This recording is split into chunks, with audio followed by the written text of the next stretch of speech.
Have you ever noticed that even when your income goes up, your financial stress doesn't really go down? Not dramatically, not permanently. For a lot of people, it actually feels the opposite.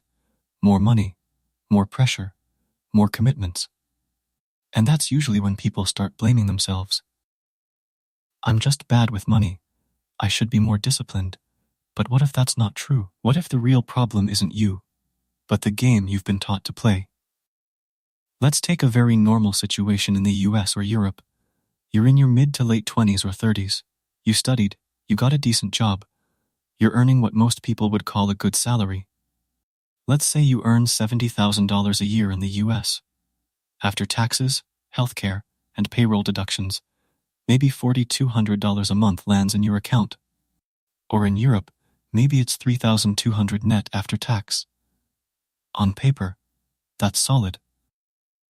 But then real life starts subtracting. Rent or a mortgage takes $1,500 to $2,000. A car payment or lease takes $400. Insurance, fuel, public transport, subscriptions, utilities, another $600. Student loans or credit card payments, $300 to $500. And before food, travel, or anything fun, you're already left with very little breathing room. You're not overspending wildly.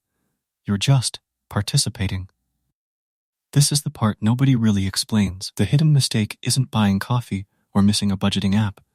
It's that most people unknowingly play a game where income growth is immediately converted into lifestyle commitments. Every raise silently gets pre-spent. A slightly better apartment, a newer car, more convenience, more subscriptions, more expectations, from yourself and from others. Nothing outrageous, nothing irresponsible, just enough to keep you feeling like you should be doing fine, while somehow never getting ahead. Let's slow it down with simple math. If you increase your lifestyle by $800 a month after a promotion, that's $9,600 a year. Invested modestly over 30 years, that same amount, even at conservative returns, could grow into several $100,000. But psychologically, that future money doesn't feel real. What feels real is the present discomfort of not upgrading when everyone around you is. This is where psychology quietly takes over. Humans aren't wired to optimize for long-term wealth. We're wired to avoid social discomfort and feel on track. Driving an older car feels like falling behind, even if the math says otherwise. Not upgrading your lifestyle after a raise feels like failure, even when it's actually restraint. So people don't make bad decisions. They make normal decisions in a system designed around consumption. The long-term impact shows up later. In your 40s or 50s, you realize your income was never the problem.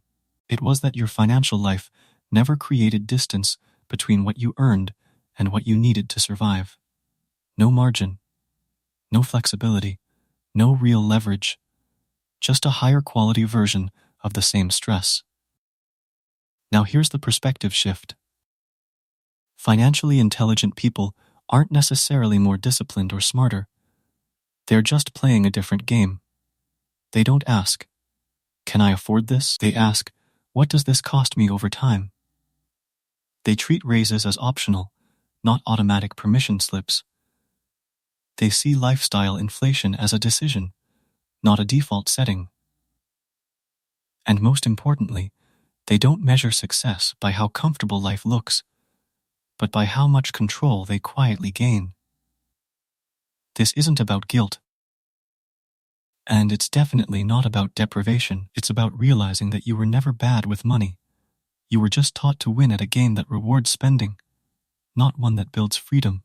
Once you see that difference, your behavior naturally changes.